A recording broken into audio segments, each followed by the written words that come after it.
ဝါရီครับခုနှစ်ရက်အတွင်းဦးဆိုင်အောင်အိမ်မှာရှိတဲ့မျက်နှာဖုံးတစ်တာကိုရအောင်ယူလာခဲ့ပေးပါครับအချိုးမြက်က ဘတ်တန်း20ပေးမယ်ဘဒန်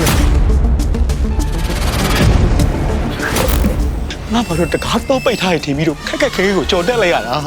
ရလိုက်ဆိုင်နင်တို့ငါခန်းထဲဝင်ရင်တကားခောက်ပြီးမှဝေးလို့ဘယ်တခါပြောရမလဲ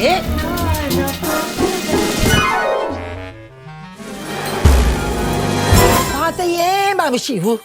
ငါဒီအိမ်မှာတက်လုံးနေလာတာရှေးအောင်ပစ္စည်းတွေအယောင်းဝယ်လောက်တာဆိုတော့ဦးဆိုင်အောင်ရဲ့ကြံရိတ်ခဲ့တဲ့ပစ္စည်းတွေကကျွန်တော်နဲ့လည်းသက်ဆိုင်တာပေါ့မင်းကဘယ်သူမို့လို့တော့ တိတ်တိတ်ဘူးမရမွေးထားတဲ့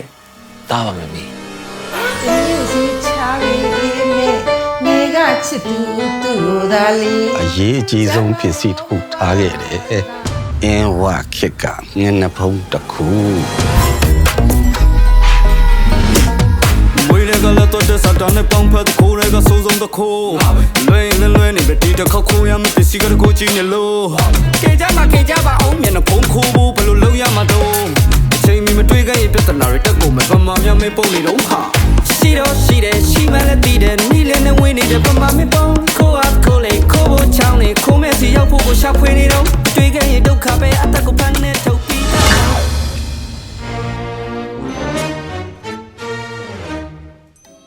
ဒီရုပ်ကဘာလဲကွာ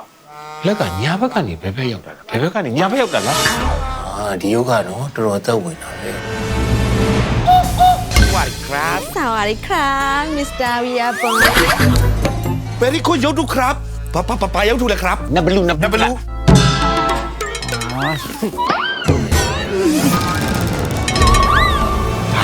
ီကောင်ပါကောင်ဟမ်ပါကောင်လေဩတရေပါခင်ဗျာဒီအိမ်မှာတရေရှိတာအိမ်လုံးနဲ့ဩညငါတယောက်တည်းရှိနေတာငါဘယ်သူနဲ့စကားပြောမှမပြောပါဘူးပြီးတော့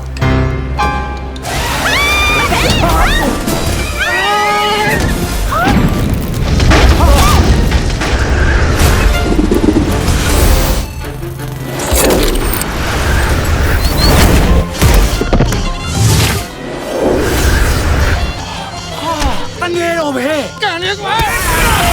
ဟေးတော်ဒီဖြစ်တော့တကော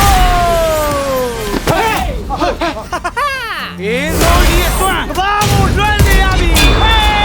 အဆိုကြီးပြန်စင်းလို့မရတော့ဘူးအပေါ်မရအောင်မရောက်နဲ့ဇော်ကလည်းကြီးဖြစ်နေပြီ